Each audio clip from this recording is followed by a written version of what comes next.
Assalamu alaikum wa rahmatullahi wa barakatuh. Sevgili hürmetli din kardeşlerimiz, yurttaşlarımız, kubanlarımız, bizimle varımızdan Tatarçığa selamladım. Bugünkü yılışımız Büyük Tatar şairinin bizde 30 büyük şairimiz. Mine onun yazgan şiirleri, onun yazgan eserleri, onun barısı da mine bugünkü günde de büyük mine yaratılıp okuyuyoruz.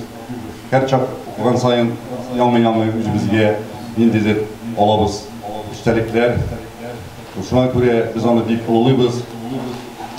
Onu yaratıp okuyuyoruz. Onun yazgan şiirlerin, jırların jırlap turmuşqa çıkarabız. Hayırlı gün, kadirli qonaqlarыбыз. Biz sizni görürge бик шатбыз. Добрый день, дорогие гости. Мы рады приветствовать вас сегодня на мероприятии, посвященном 135-летию со дня рождения великого татарского поэта Габдуллы Тукая. 108 лет прошло с того момента, как не стало поэта, но о нем помнят и чтят память о нем из поколения в поколение. Его творчество неиссякаемо, свежо и современно, оно многогранно. Сегодня в программе нашего вечера гость из Казани, крупный ученый, поэт, литератор, лауреат литературных премий Татарстана и России Равиль Рахмани. Татарская молодежь Москвы, представители школы имени Мусы Джалиля города Москвы. Ребята прочтут стихотворение Габдуллы Тукая, а артисты московские, татарские, подготовили для вас произведения музыкальные на стихи Габдуллы Тукая. И сейчас для приветственного слова на сцену Приглашаем председатель ТНК ЮВАО Газаличный, Ямбаев Газаличный, Чакырабыз сәхнәгә. Менә Газалич турында инде аның игъалларын әгәрдә сөйләргә тырышсак, кичкә тикне сөйләргә кирәк дип берничә сәгать сөйләргә туры килде. Чөнки ул менә Югы Восточный округта безнең менә округта шундый күп эшләр эшләде. Аллага шөкер, һәр вакытта татарларның дәрәҗәсен күтәреп, һәр вакытта ярдәмнәре белән, һәр вакытта бик күп эшләр белән менә Газаличный классында эшләр бездә яшь буыннар да яшьрәк буыннар алга барабыз. Анага зур рәхмәт. Менә шуны да әйтәсе килә иде менә шунда üçüncü günekinde bizde mene Югы Восточный округта Алип деген общественная организация. Şunda mene anın güveleyi ülkergende gene Газаличка mene ettiler. Ulu derecedeki mene Равиль Ганидин isiminden şuşu medal bilen бүлекленди Газалич. Şuna göre anı biz oluyuz. Anı bu bizge primер bulup bara. Bu mene bir gerek kömüşlerini alıp bara. Yaşlarga bizning grup gadetlerini ko'rsatib qoldirib uchun, tatar tili yo'qolmasin uchun big kuchlar olib boradi. Hozir aniq so'z beramiz Газаличga.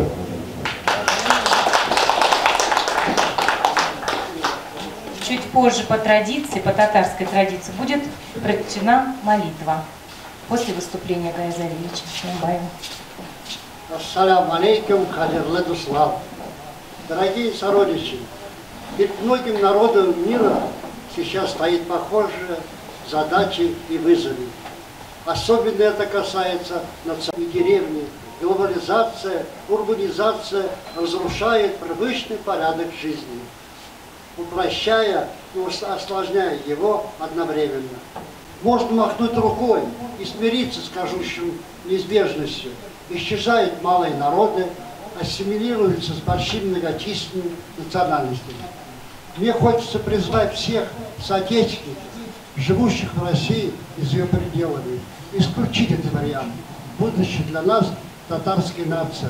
Даже мысль, еще возможность возродить и сохранить язык, культуру, духовные ценности и богатство татарского прошлого, чтобы передать его будущим поколениям и возродить новую татарскую нацию. Да, мы прекрасно слились в историю России, стали частью общей культуры народов, живущих на этой территории. Что наша собственность, глубокая история, богатейшая культура, красноречивый и богатый язык должен также исчезнуть. Мы также являемся частью огромного исламского мира с его богатейшим наследием. Ислам был и должен заново стать основой нашего мировоззрения и образом нашей жизни. Только благодаря сохранению духовного стержня нации мы сможем сохранить свою национальную, и хранив ее там, не будет стыдно смотреть нашим детям и внукам в глаза. Ведь они смогут опереться на наш исторический опыт, духовные ценности, свободолюбие и стремление к полезным знаниям и национальному духу. Основой всему этому является наша религия ислам. Основа любого человека – это его происхождение. Все это можно сравнить с корнями дерева. Если корни дерева сгниют, изучение родного языка, культуры и религии является обязанностью и долгом современного татарского поколения. Перед предками, которые смогли сохранить и донести до нас наше богатое наследие. Не лишайте себя и своих детей, своих потомков такого достояния. Не объедайте их душу в угоду современным веяниям. Сейчас много и многие говорят на эту тему. Много говорят на эту тему в высоких кабинетах. Только не они решают судьбу нации. Данный вопрос решает Всевышний и сам народ. Судьба народа в руках каждого татарина, в доме, в семье, в дружном общении и возрождении традиций, духовности и уважении своей истории. Biz garlanıp giribiz, что татарча сүйлейбіз.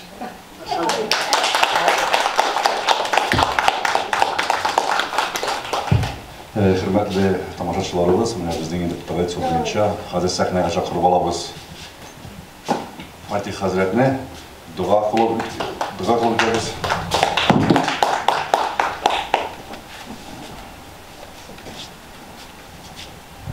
Bismillahirrahmanirrahim. Assalamu alaikum. İsamisiz, kadirli milletteşlerimiz. Tukay şairimizni Kur'an okup iske alabız. Bizden her başabızdan anarga, ruhuna bulak bulup erişsin. Hem sağ bulganlarga, her başalarımızga sağlık, selametlik, hayırlı ömürler Allah Rabbim nasip eylesin. Şairimiz şuvay degen. Kıyıldığa ihlas bilen tizlendi kıybla karşına. Bil anı kirsiz köngülden doğru yol var arşına. Rabbena atina fid dunya haseneten ve fil ahireti haseneten ve qina azaben nar. Rabbena gafirli ve li validayya ve lil mu'minina yevme yakumul hisab. İlahi amin.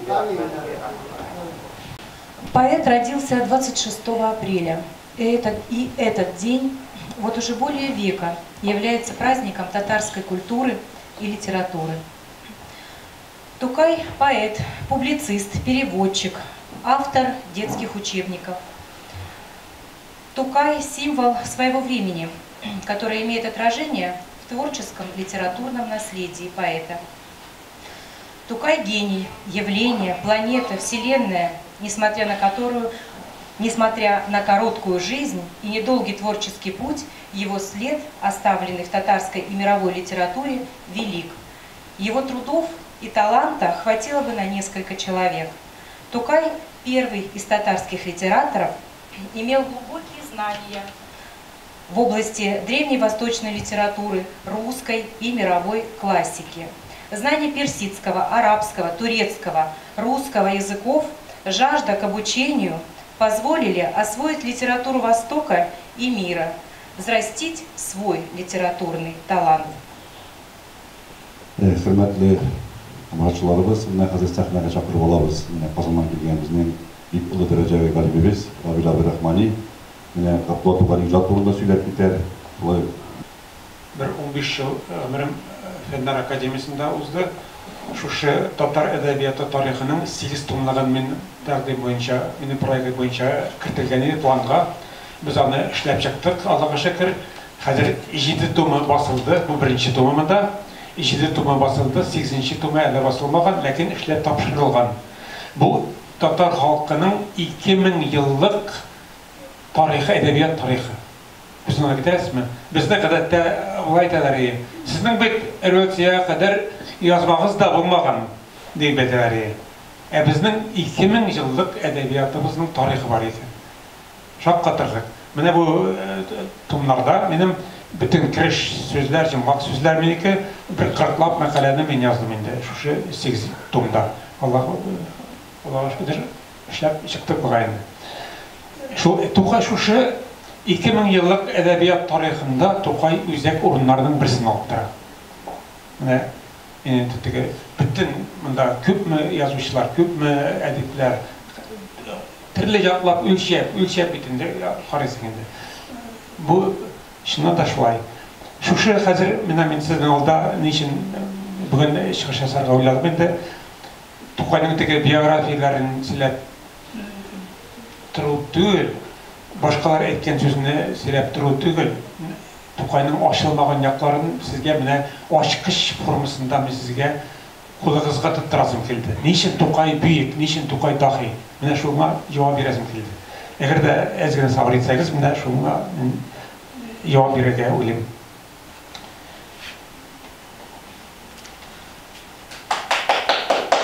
Хәзер безнең иңерек әдәбият. Нәрсә ул әдәбият? Нәрсә ул литература? Аермасы бар. Литератор дигәндә литер ул хәреф дигән сүз. Димәк, русларның литература хәрефтән, хәреф әдәбият дигән сүзме? Ә бездә нәрсә? Әдәбият.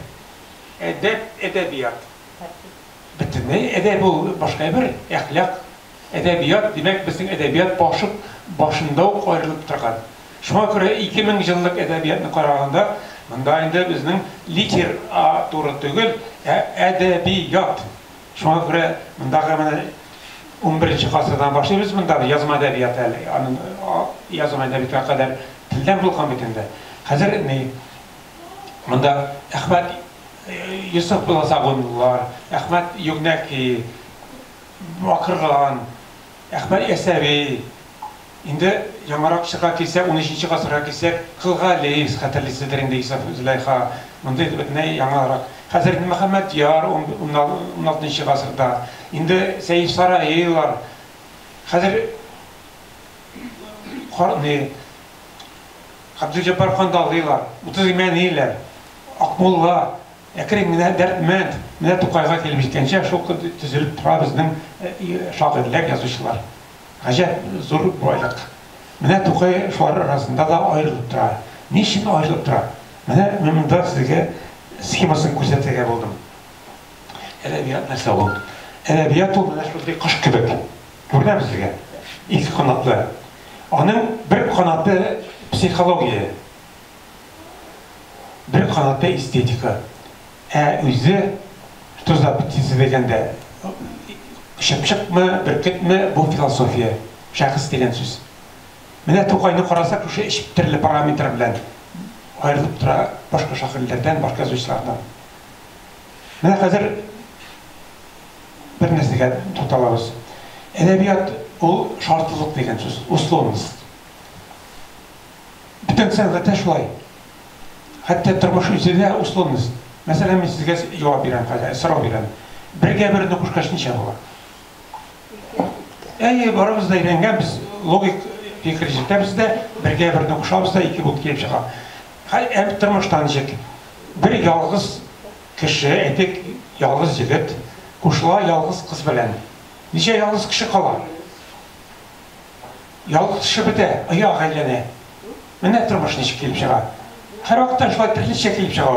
Бергә берне кушкач, бер вакытта бергә берне кушкач, ике килеп чыккан чыраклар бар. Ләкин күп чиракта ике булып чыкмый, башка төрле килеп чыга. Менә шуңа күрә сәнгатьтә дә шулай. Әйтик, кемдер җырлый, сагынам дип, сәхнәгә менгәндә сагынам дип җырлый, моңлы җырлый. Без сәхнәдә тамашачылар залында җырлап утырабыз. Без бит шанабыз аның чынлап җырламаганын. Сәнгатьнең шартлы икәнен беләбез. Шуны күп сәнгать шартлылык. Рәсем сәнгате дә менә бармак, менә бабай дим, әби, шәнти дип уйната башлыйм. Без моның бармак икәнен беләбез, ләкин менә кичкенә балалар бар, итәбез кадәр уйнатабыз. Бабай каш исем килә ди, әби ярмабыз юк ди, тишкалык ди, әти сәйте. Качан түләр без аны ди, әти сәйте. Şanti varmagaydı. Aşık da kaşık mı kişkine kurmazlardı. Her birisinin öz karakteri var, her birisinin psikolojisi var. Ben edebiyat şunu yazsam. Ne de şulay edebiyatta da, söz sanatında da. Kaynak şurayasın kim görgen. Lakin şanabız Çinkiyanın üzerinde kişinin münasebetleri var, kişi münasebetleri. Kişi psikolojisi ya da. Valla bilen kübelekte de şu siyasiler. İyi, kabul ediniz. Mene hazır şul rəvişli demek Tokay'ın balalar şehrine qaraganda da mındı nəsə sizdiler. Tokay gacep derecede nişke psikolog neyle şairi. Ne için şulay? Çünkü yetim üsüp. O dünyanın şu kadar sizgir kabul ettirge eğrengen, hem onun balaşağı şu kadar kömülünde nıksaklanan, o onu ındalmıyor vaktada. Hatta bunday misallar ne? Turmuşta Qozunda bolsun, Yermenkede bolsun, Nijgorodda tege elen neler var? Karusiller. Şuna barıp yapışa, ikişer saat düşmeyin. Hazır seriler nişlep olay, mene bağışaktaki üşemini kaytaram deyip. Şu kadar internet. Yani hem de baraz dedi, bazar kadı. Lakin yüzü bilip bir miydi akçayındı. Emin kızıqıp ziriydirin, başkalar bəxtine deyil. Lakin şulay kızıqıp koytadırkan endi. Mene şunun üçün koytaradı Tokay. Hazır Svet nomerimde yaşaganda, bunun nomerinde çıkanlar, icariler. Hazır bu taraf küse bulup korkutmakçı var dedilerini. Teke bala şap tövgende. Anara Nevski prospekt'ta Leningrad'a vargaç. Küzemine cimamdadı, şu kadar maşında köpçeliydi. Küzemine cimamdadı, peşinde onun atlatından dadı, indi küzemine başkandadı, biz buranın Nevski prospekt'inde ikinci şahında bulamız deyip. O korkunç de çünkü o değil ki her ekten de üstüne birlikte kırban almışa kalmaydı.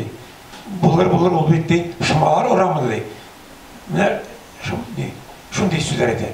Bir yaktan karayısın Tokay'ı bala şahı demek. Teke kurka bitken tevginde.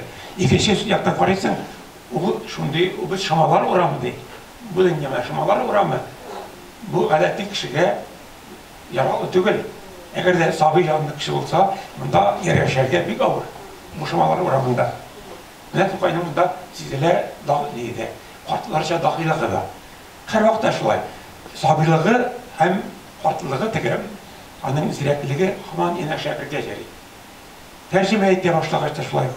Etik Ruslarının zor şair var. Mujik yıkısı degen şiirin. Kaytsov. У тебя нечего есть, так tercüme edeyim. Mujikka ne söyle. Tokay tercüme etti. Senin yurtta aş yok. Duyarlılık tarakandı. Hazır bunda nerede kelip çıkar? Aşarın ayıp degen sözün deydi. Şunun üstüne aşarın ayıp bir nese yok.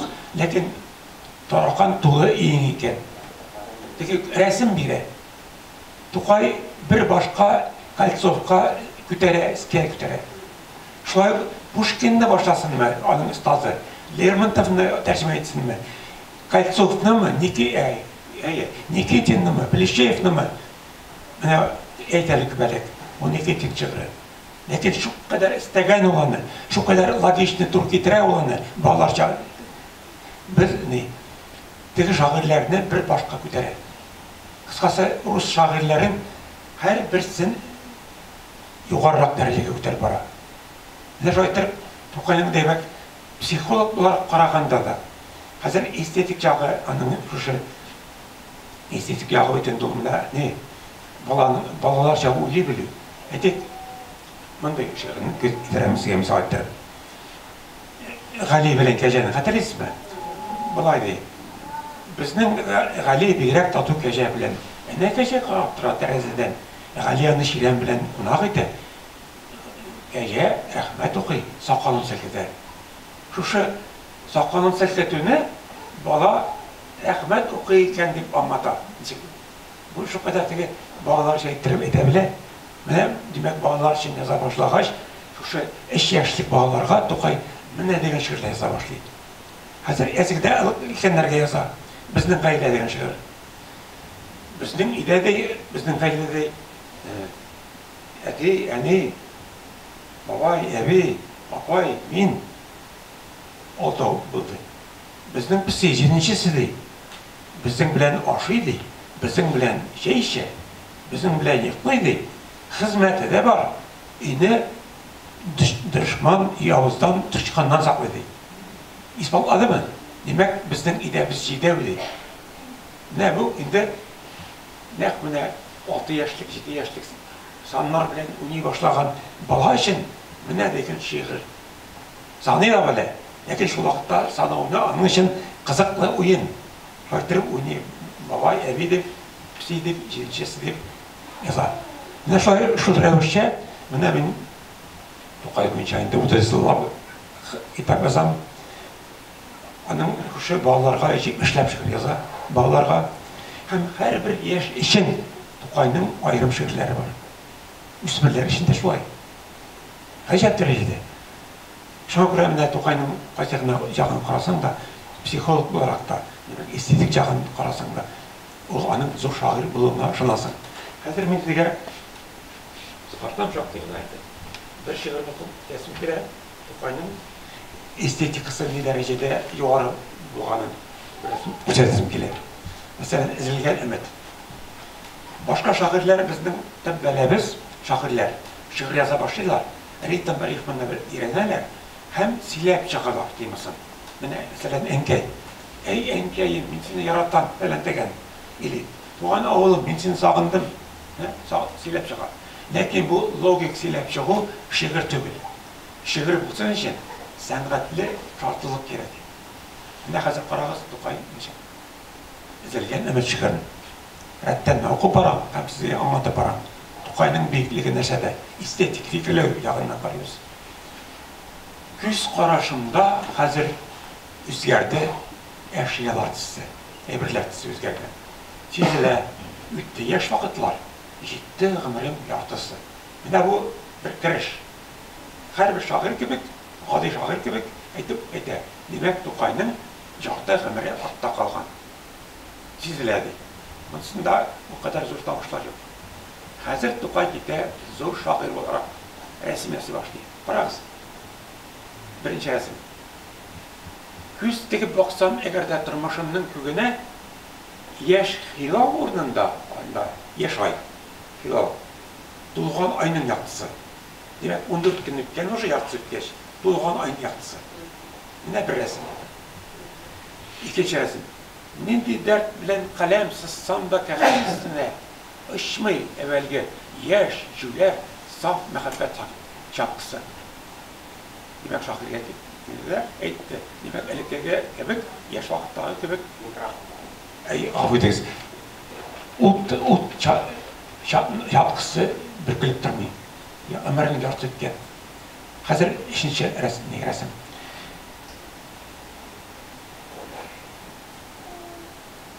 И мөкаддәс моңлы сазым, уйнадың син ник бик аз. Бу шиккә уйнатган крал инде. Син сынасың, мин сүнәмен, аерылабыз ахрысы. Менә тагын бер рәсем, икенче рәсем. Димәк, үзенең кылга эш итми. Иште дөнья читлегеннән тарсынып күңелем кышы. Күңелем тимер читлеккә тиңли. Шат яратса да җанга ят яраткан Раббисе. Менә Тукайның бик яраткан шигырьләренең берсе бу, бер йомы логик контрастлар белән бара. Үзе метафоралар белән бара. Иште дөнья читлегеннән тарсынып күңелем кышы. Шат яратса да җанга ят яраткан Раббисе. Моны Горькийда укыган һәм искә ала. Анда хәзер менә ди Казанда ди шундый дөнья читлегеннән дип язган шагыйрь бар иде. Ул исән микән хәзер дип Горький кызыксына. Хәзер 5-нче. Күпме мыңлансам да кунып милли агачлар өстенә барысы кырган. Бер генә юк яфрак янлысы, яфраклысы. Милләтенә карый. Милләт агачы кырган. Яфраклары тере түгел, ятлы түгел. Қазір таған не көңілі түшкен, ізілген әмет біттімесі. Бұл малың алтын ярым, салқын ярым сенде бенім. Бір тәбәссін біләнде тұрмыш жылым яқтыртышы. Сеген қызы бар ләкіне. Ләкин Тұқай сие, ләкин бір жылы лайып та ләйтінесі мұның көңілін яқтырта алмай. Міне ярты қамыр өткен, қызғаныш бет, өзеген бет. Қазір нешли кіші үміті үзілгеш, әнесіне қайта. Күз яшыңда кепмеше еғылап абат болған әней. Ғейлесіне жиғанның не кетірдің ұят кіші. Нешік отыр етті. Үпкеніңнен бірләйінкәй, ең ақырғы кәрәсін, әр ешіктен сірді олыңның мәғабәт сақшысы. Бәқітім бұлды деп, нашар еттіртіге тұрдан тұрға етмей, ешік еттіріп, көз алына кетірі бәқіт дейін. Әр ешіктен сірді мәғабәт сақшысы. Енді көз алына кетірі. Әм, сыңғысы, оның шес тарафа. Бар көңіллерден жылы, емшақ сенің қабірің ташы. Еті тірәді тұрған.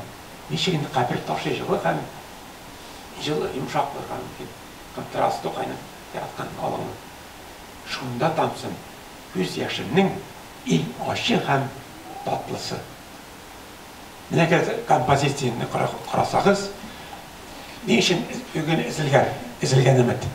Демек, әмірінің жартысы өткен, көзге тұрмышқа өне қараса, еш хилал ұрынында туған ай, қалем сызсау жығы шықмай, яртылашқан жыға, қазір домбырасы сазы башар өне, дүниясы шеттілік, көңіл қышы шушы шеттілікті, қазір милләті яфрақты түгіл, біліп бара, сеген яры бір жылмайып та көңілін яқтыртмай, әнесі көз ғымыр қойы жылаған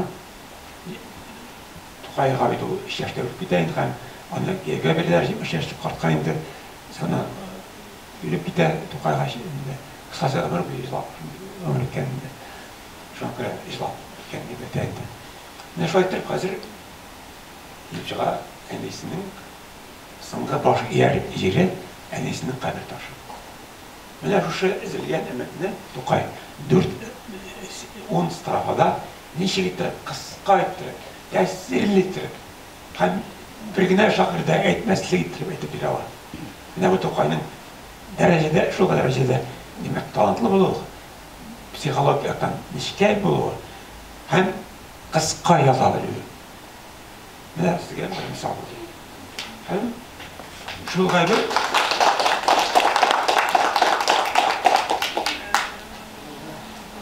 шағысына қарайық. Әтек бұлай, татар милләті кімдер қолында?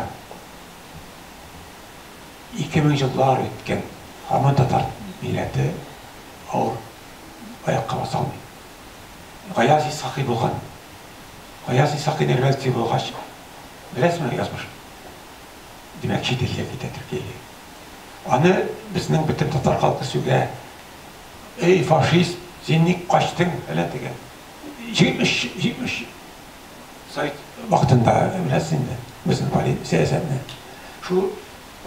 Шында газеті шығарады. Шында татар қалқы тұрында қайғырта. Мен енді ауыр жазмышта ешеген Ғаязи сақи. Һәм менә 10 жыл элек қайтты Ғаязи сақи. Біз аның 15 томлығын түзіп, бастырып, нәшриятты шығардық.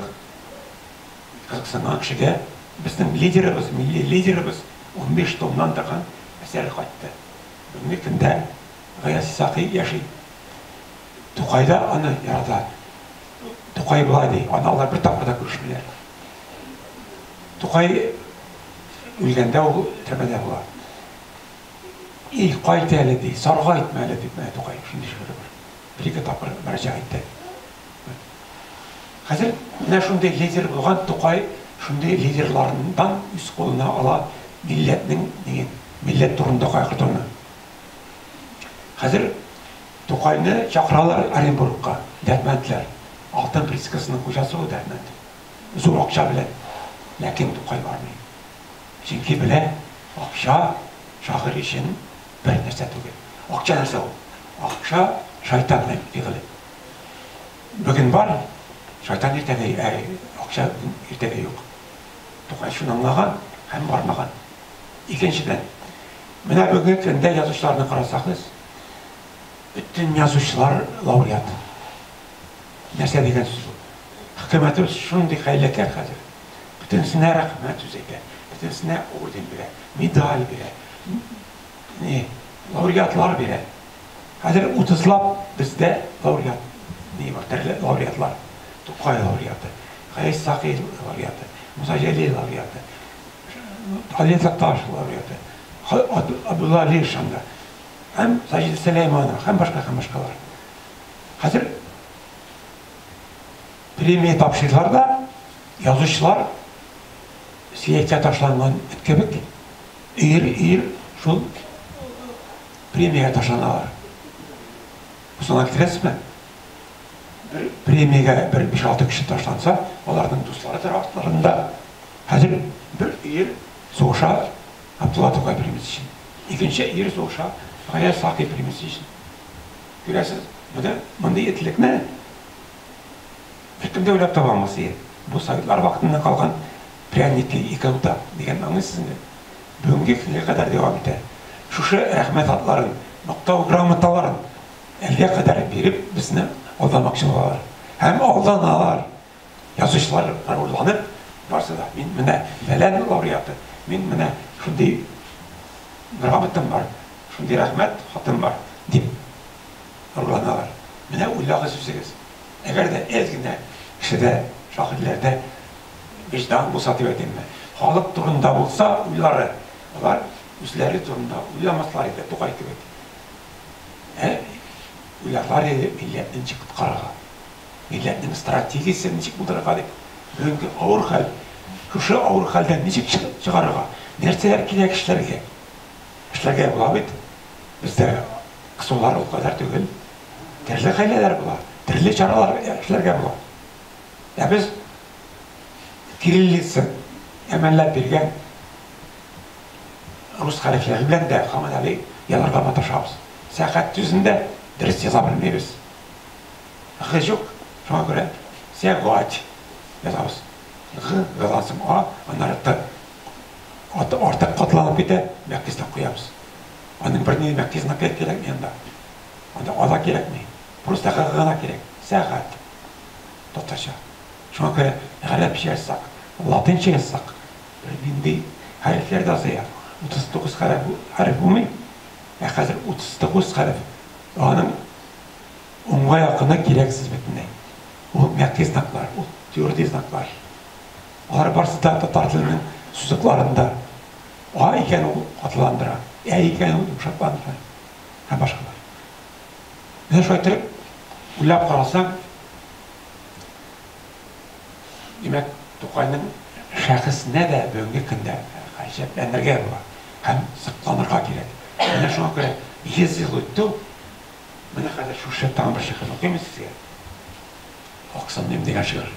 Мин шушы шигырьдән алдым китабымның исемен. Ул Тукай сәгате дип атала. Тукай сәгате, Тукай гасыры. Ничек шулай? Алдым. Менә карагыз. Тукайның башка тел булган сәгате. Ничек алай дип шартлы. Син үзеңчә изге эш эшлим дигәндә халкыңа әллә нинди былчыраклаулар салалар хаклана. Бу заман шундый заман дип. Бу вакыт мондый вакыт.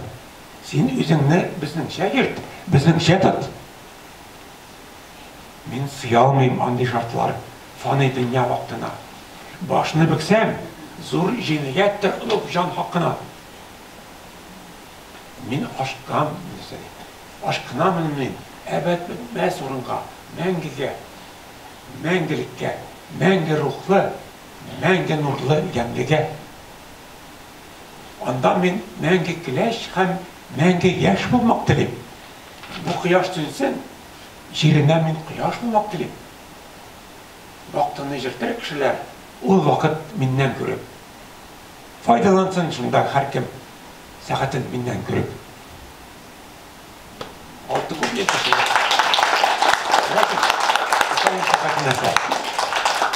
Құяш түсінсін де, бұл жерге мен құяш болмақ тілейм. Әлге қадар тоқай нешін тілден түшмей.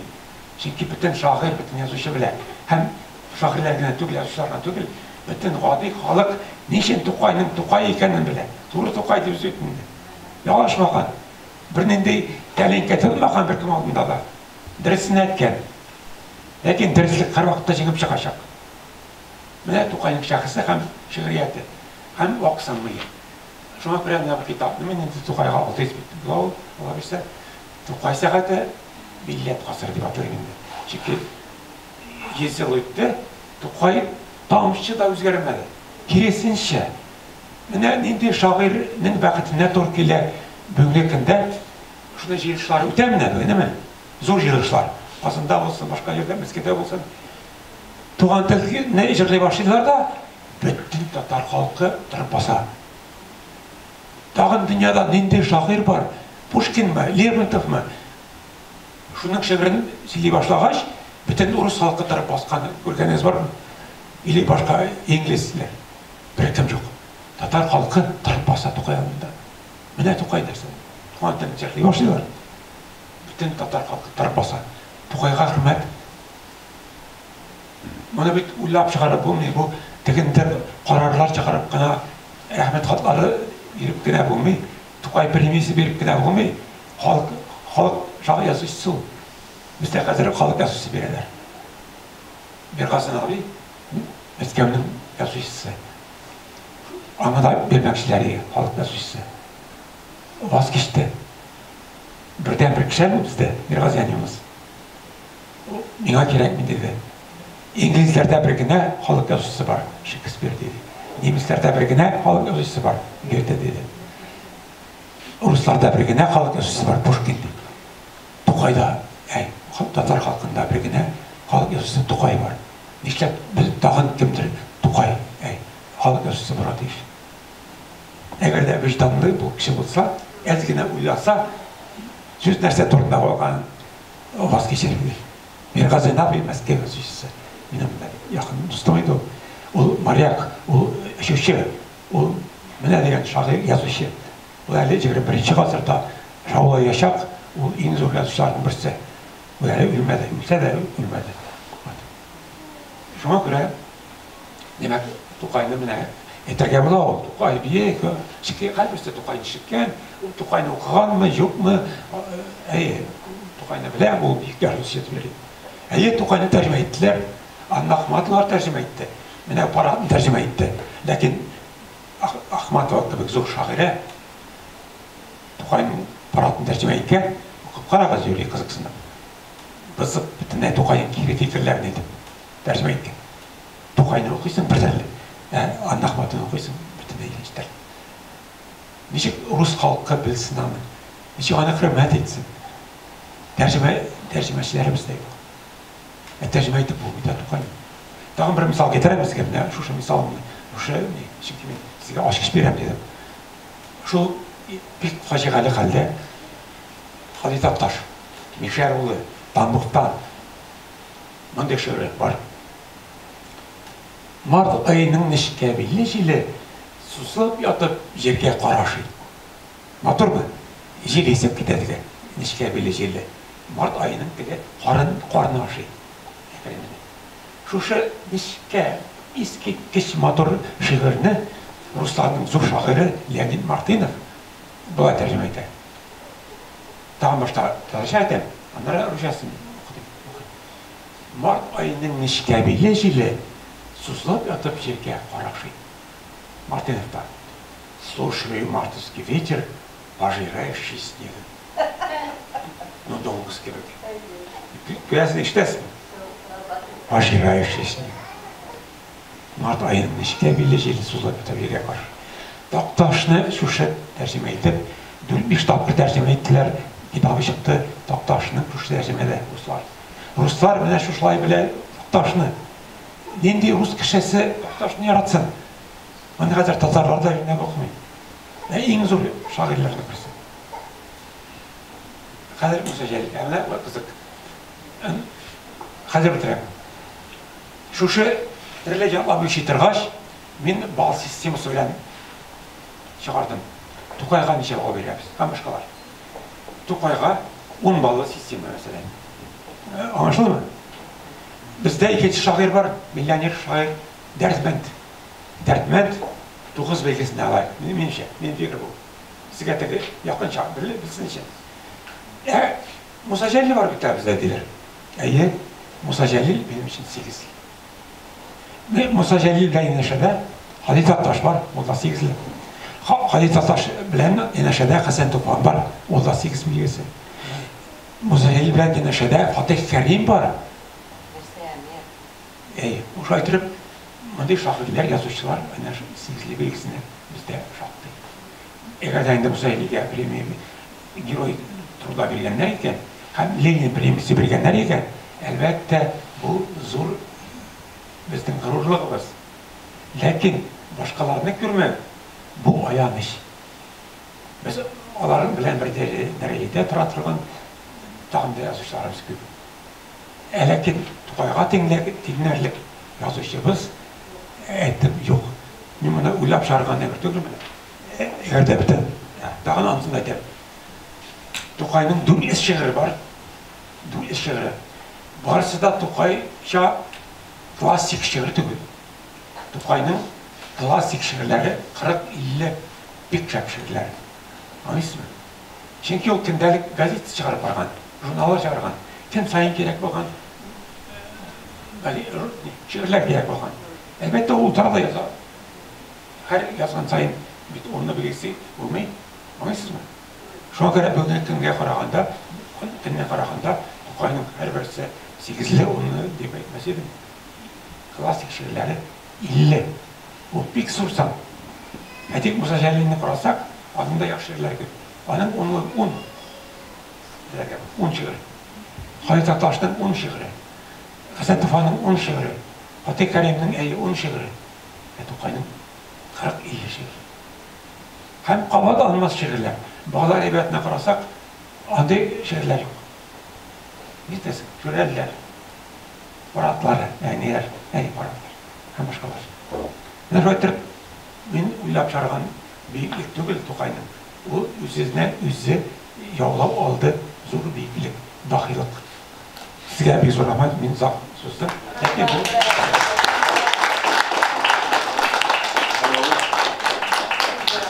Sізге бейгілік рахмат, нашымыздан және.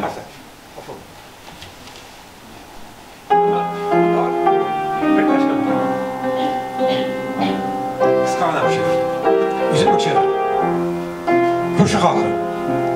Яны еті, күршілерді өзі бізден яқшырақ. Күрші апа бізді мақтай, білмейм қайсы қақлырақ. Күрші бізден, біз күршіден, дірістен де әйбәтмі. Өз-өзіңнен шәбірек болу, тілектірмі, қадәтмі. Жерде шындай күршің жоқлық, аяныш тіркшіге. Күрші хақын қақлап ешеу, әр кімні ол өстірі. Неге тарих дәрісінде талау һәм өлімгіне үйретсінлер дәріслерде күрші болу ғылміне. Бар милләтләр, бүтін илләр, болсын әйбәт күршілер. Рәхәтләніп, иркен сулап, яшар еді кішілер. Абдал бейбіл рахмат сізге. Ауыз сөздерге шынымен көшілеген үшін Тұқайның ижадын тұтырып, орындарын ашып бізге сөйлеген үшін. Зор рахмат сізге. Thank you.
прозвучала колыбельная песня, известная колыбельная песня на стихи Габдуллы Тукая.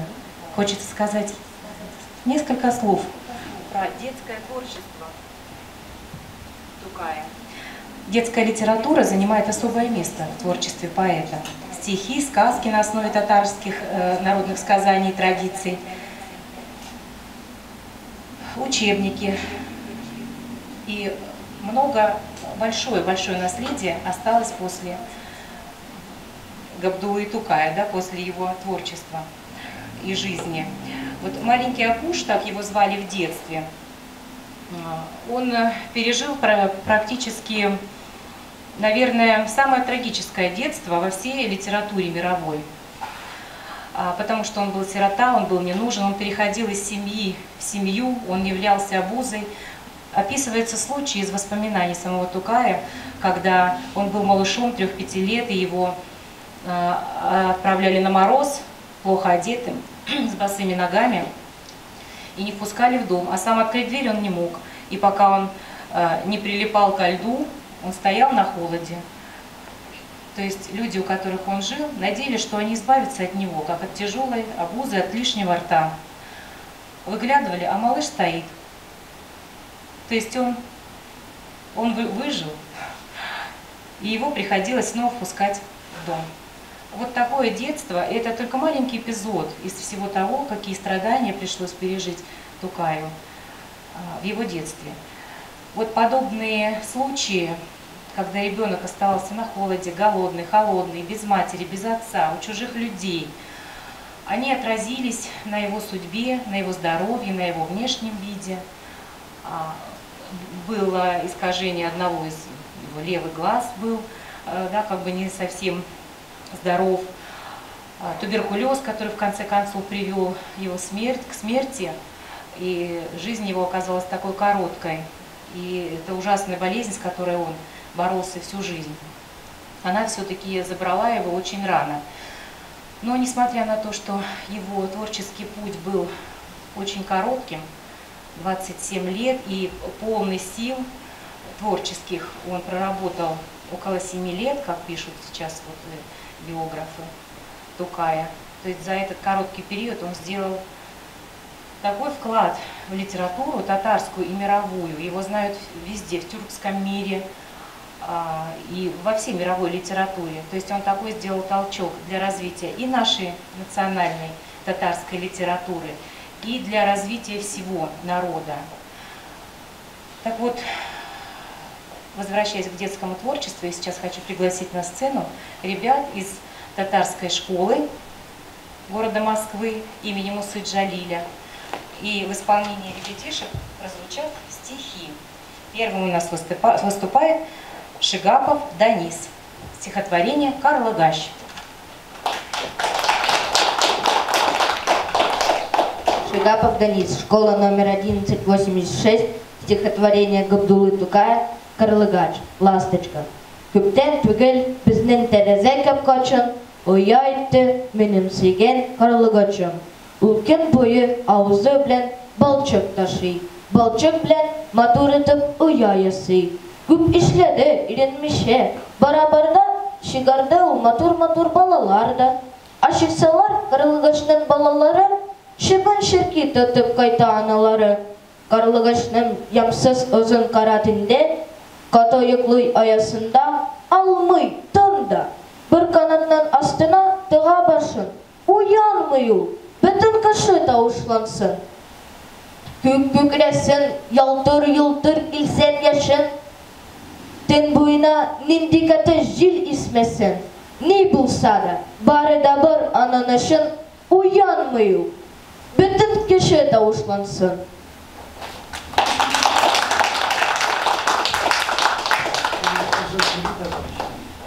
Ильдар Галиев, Тукай.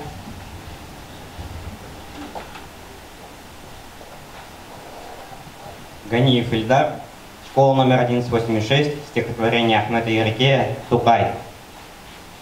Ак кирәк дип, пак кирәк дип, җырлады, язды Тукай. Дәрт уятырга кешедә, уянды, янды Тукай. Халкына бәхет эзләде, авыр заманда Тукай. Өмет бәйләде туачак, яңа таңларга Тукай. Иң матур моңлы җырларын халкына бирде Тукай. Җырлары белән мәңгегә, иреккә керде Тукай. Азатлык, дуслык илендә, һәр кемгә кардәш Тукай. Һәр шәп безнең белән бергә, безнең замандаш Тукай.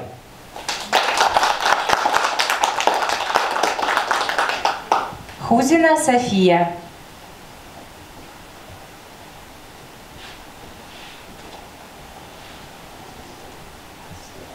Ана дағасы. Менә кич, зур авыл өстендә чыкты нурлы ай калкып. Көмешләнгән бөтен өйләр вә сәхрәләр тора балкып. Авыл тын, иртәдән кичкә кадәр хезмәт итеп арган халык йоклый. Тәмне вә рәхәт уйкуга талган. Урамда өрми этләр дә, авыл үлгән, тавыш тын юк. Авыл кырыйында бер өйдә фәкать сүнми тора бер ут. Әнә шул өй эчендә ястүннән соңра бер карчык намазлыкка утырган, бар җиһаннан күңелене арчып. Күтәргән кул дугага яд итә ул шунда үз углын. Ходаем ди, бәхетле булса иде сөйгән газиз углым. Тамадыр мескиннән, тамчы-тамчы күзләреннән яшь. Карагыз, шул дугамы инде Тәңре каршына бармас.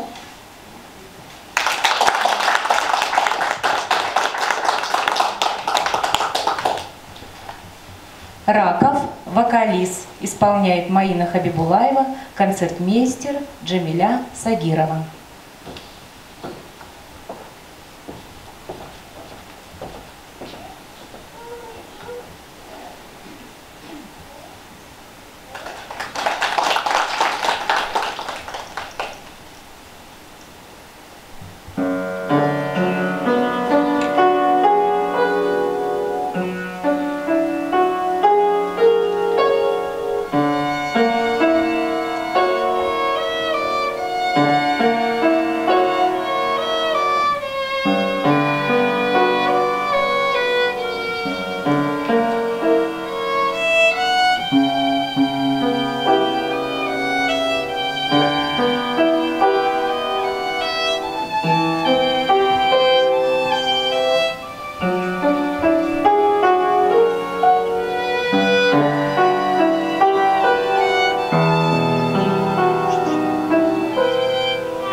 и Jamila Sagirova.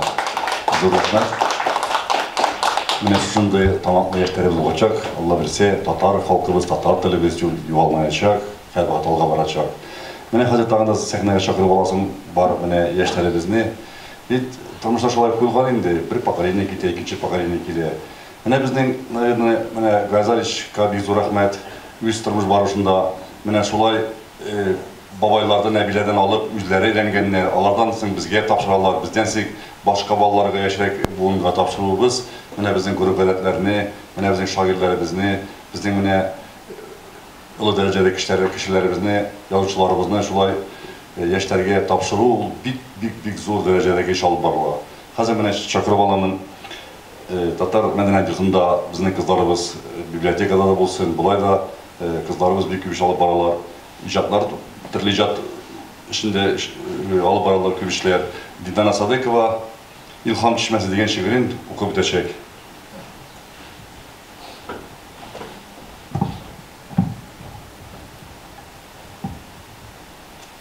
Исәннәрмесез, хәерле көннәр.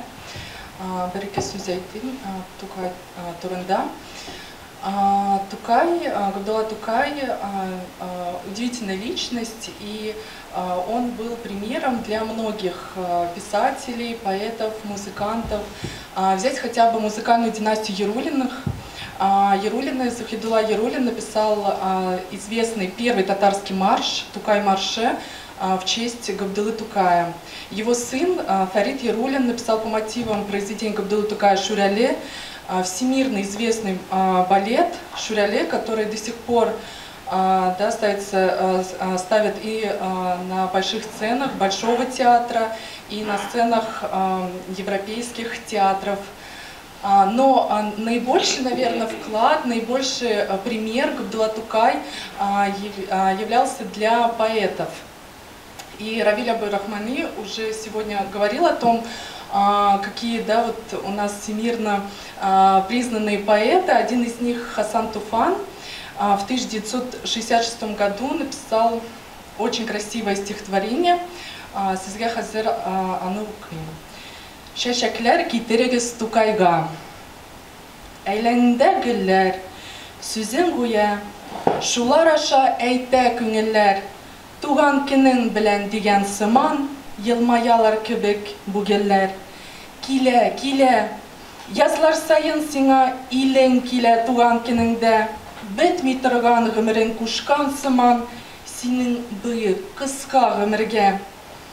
Ераклардан, йөзләп сукмаклардан, килеп меңнәр һәйкәл каршына, еллар сайын артта бара торган сәламнәрең сиңа тапшыра. Әбиләр дә килә синең янга, ил улының хәлен белергә. Еллар үткән, ләкин син һаман яшь, син һаман сау безнең күңелдә. Туган илнең тирән ихтирамын әверелдереп гөлгә шәшәккә, туган көнең белән кытлап килү керсең иде гомум гадәткә. Без шәшәкләр аша тапшырырга тиеш тә бит сиңа сәламне. Ел буена тик бер генә тапкыр күрәсең син Тукай аларны. Ник кырларда шәшкә эзгән чакта Тукай өчен бусы димәскә. Ник кырлардан кайтып килгән чакта синең янга кире китмәскә. Ял көнендә кырлар болыннардан, урманнардан кайткан уңайда, ел эчендә тик бер генә тапкыр килеп китсә һәр кем Тукайга, синең янда яздан кышка кадәр гөлләр балкыр иде көн сайын, әйтер иде илләр. Күрче ничек сөя татар үзенең Тукайын, килер илен. Меңләп сукмаклардан килер иртән, килер кичләрдә, сәламнәрең шәшәкләре аша, гөлләр аша тәкъдим итәргә. Рәхмәт. Динара Садыкова, рәхмәт. Хәзер хөрмәтле тамашачылар, сәхнәгә чакырып алабыз. Эльмира Таҗиева.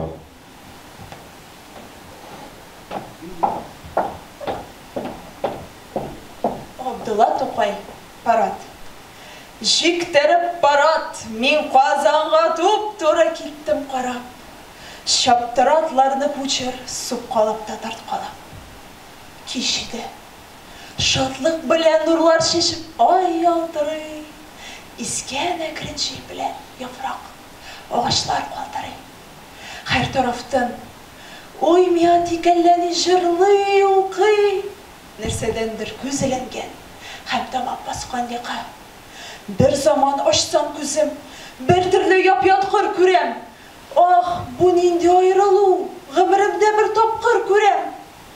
Сау бул инде, хуш, бәхил бул, и минем торган җирем, мин болай шулай итәм дип, төрле уй кырган җирем. Хуш, гамәл иткән шәһәр, инде еракта калдыгыз. Ах, таныш йортлар, тәмам күздән дә сез югалдыгыз. Эш пыша, яна йөрәк, хәсрәт эчендә, уйда мин, ичмасам иптәш тә юк ич, тик икәбез. Уй, да мин. Ах, гынахым шымлага, бу күчере бик тагын, җырламый да бер матурның, балдагын якалдыгын. Әллә нәрсәм юк кеби, бер нәрсә юк, бер нәрсә ким. Бар да бар, тик юк туганнар. Мин ятим монда, ятим. Монда бар да ятмыя. Бу Миңгали, бик мулла кем, бик Мөхәммәд, бик Тимер, берсен дә белмим, әллә кем. Сездән аерылып туганнар, җайсыз, уңайсыз тору. Бу тору әйтергә мөмкиндер, кояш айсыз тору. Шундый уйлар берлә таштай катты китте башларым. Шишмә төсле ихтыярсыз акты китте яшьләрем. Бер тавыш килде колакка. Яңгырады бер заман. Төр шәкерт җитте Казанга, алдымызда бит Казан. Бу тавыш бик ачты күңлем, шатланган җан яна. Әйдә чап күчер Казанга, атларың куна, на. Әйтә иртәнге намазга, бик матур, мыңлы азан. И Казан, дәртле Казан, мыңлы Казан, нурлы Казан. Мондадыр безнең бабайлар түрләре, почмаклары. Мондадыр дәртле күңелле хурлары, ишмахлары. Монда хикмәт, мәгърифәт, монда ирфан, монда нур, монда минем нечкә билем, җәннәтем һәм монда хур.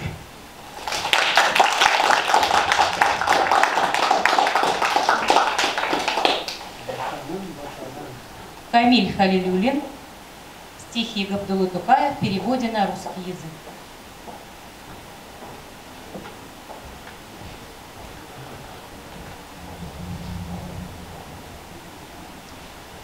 Родная деревня. Стоит моя деревня на горке не крутой. Родник с водой студеный, от нас подать рукой. Мне все вокруг отрадно, мне вкус воды знаком. Люблю душой и телом, я все в краю моем. Здесь Бог вдохнул мне душу, я свет увидел здесь. Молитву из Корана впервые смог прочесть. Впервые здесь услышал слова пророка я. Судьбу его узнал и путь тяжелый весь. Запомнились навеки события детских лет. Нет времени счастливой, забав беспечней нет. Я помню, как бывало, по черной борозде шагал со старшим братом я за сахою вслед. Я многое увижу, ведь жизнь еще длинна. И ждет меня, наверное, дорога не одна. Но только где бы я ни был, и что бы ни делал я, ты в памяти и сердце, родная сторона.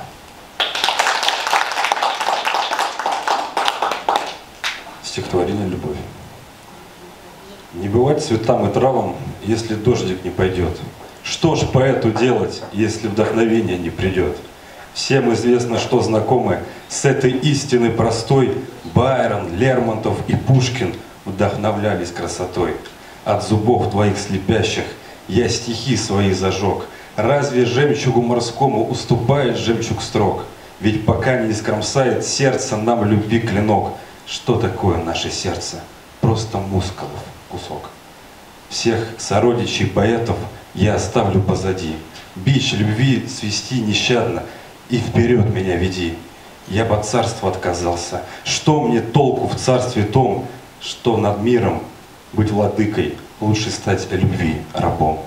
Ах, как сладки муки эти, муки тайного огня, если кто-нибудь на свете понимающий меня. Нет, со мной из всех влюбленных не сравнится ни один. Я люблю 100 крат сильнее, чем Фархад любил Ширин.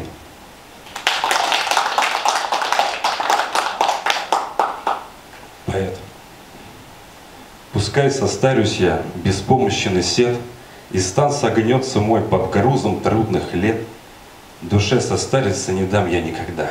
Она останется сильна и молода, пока огонь стиха живет в груди моей. Я годен для борьбы, я старости сильней.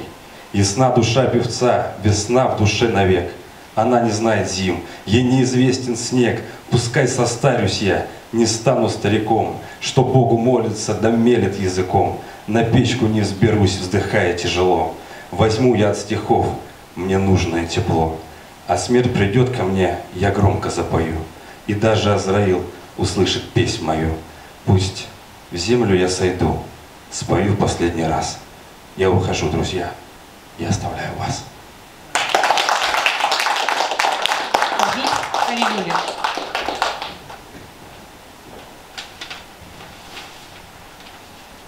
Татарская народная музыка вдохновляла Габдуллу Тукая. Жанр хузункей сопровождал его с детских лет. Ишеттем мин кище, берәү җырлый, чын безнеңчә, матур, милли кей. Рәйсә Кабирова, тәфтиләү.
Кадерле милләттәшләр, менә сезнең игътибарыгызга Габдулла Тукайның бер шигырен тәкъдим итәм.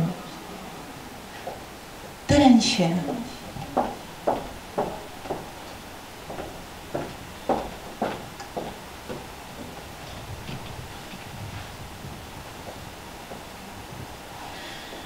Кыш, буран, салкын һава, яфрак кадәрле кар төшә.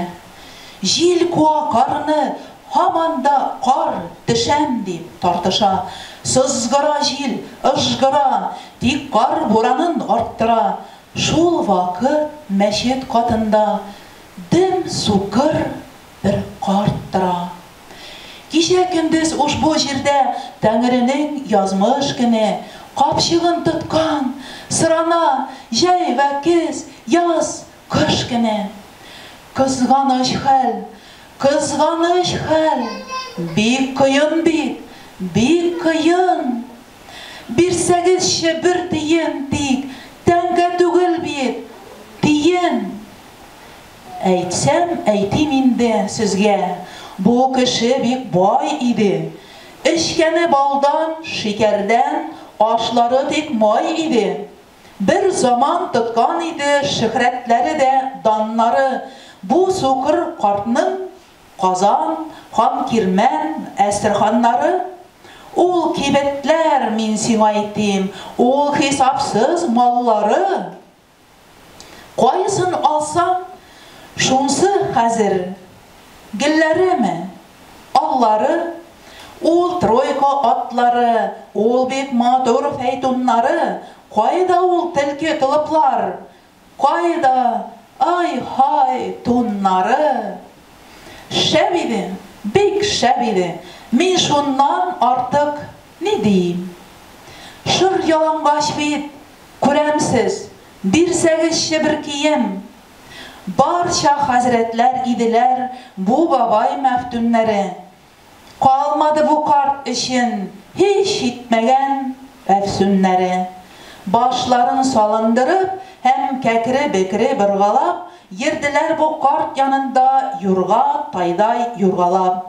Kayda bay halindeki candan seyikli dostları, kayda kaçkan barçası, gaynükleri, akmüşleri, kızganış hal, bir kıyın bit, bir kıyın. Beş namaz sayın namaz ehline kul suzıp kala, görme hem hazret bu kartını, dik kırın gözüne sala. Şulay mı? Akşa barda doğuşul, barda yar. Akşa isi çıkmay tırsa, barda yanından tayar.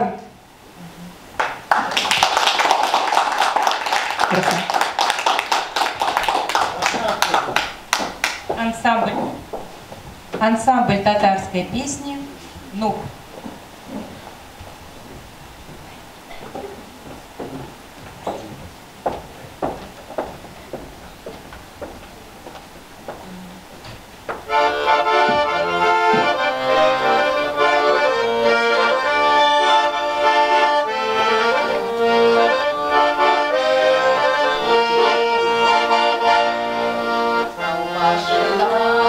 Salıngandır bizning avul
татарской литературе по сей день еще нет такого поэта, который превзошел бы талант Габдуллы Тукая. Но в этом году в Татарстане, хочется сказать еще и об этом несколько слов, объявлен год родных языков и национального единства. Наше сегодняшнее мероприятие проходит в рамках, можно сказать, вот этого самого года, объявленного в этом году, в 2021 году. И также в этом году очень широко отмечаются юбилеи двух композиторов, основоположников, можно сказать, татарской классической музыки Рустема Яхина и Назиба Жиганова и нашего поэта-героя Мусы Джалиля. Тем более, что сейчас мы уже находимся в преддверии праздника Победы 9 мая. Вот хотелось бы поэтому несколько слов сказать и о них. И так как этот год юбилейный и для этих знаковых фигур в нашей татарской культуре, сейчас мы предлагаем вам несколько песен на музыку Рустема Яхина и Назиба Жиганова. Приглашаю сюда Рафика Валитова, лауреата международных конкурсов. Он исполнит романс Рустема Яхина «Монула Гармон».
Лайся Кабирова.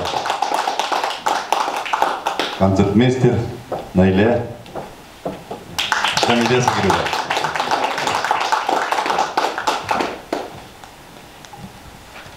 Назип Жиганов, Сарыгу. Ожидание. Зульфия Халилова, пожалуйста.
Аллилуйя. И туган тел, и матур тел, әткәмен кемнең теле, дөньяда күп нәрсә белдем, син туган тел аркылы. Менә шушы Габдулла Тукайның сүзләрен язган, шушы олы җырыбыз хәзер инде Татарстанның, татарларның гимнына әйләнеп бетте. Хәзер бергәләшеп, газал ишетмәсә сүз бирәбез эшлибез. Да, хәзер бер урыннарыбыздан барабызда торып басып, Габдулла Тукайның сүзләрен язган менә шушы җырын җырлап бетәбез. И туган тел, и матур тел.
Hürmetli тамашачыларыбыз, hürmetli qonaqlarыбыз, hürmetli җырчыларыбыз, артистларыбыз, пианисткабыз, барыгызга бик зур рәхмәт. Менә чынлап та бер вакыт табып, менә шушы бөек шагыйребезнең 135 еллык юбилейына багышланган кичәбезгә килгәнегез өчен чынлап та безгә синең белән күңелле. Инде Ходаем күп юбилейлар менә шулай юбилейларда бергәләшеп саулыклар белән шашырга бер Ходаем насыйп итсен.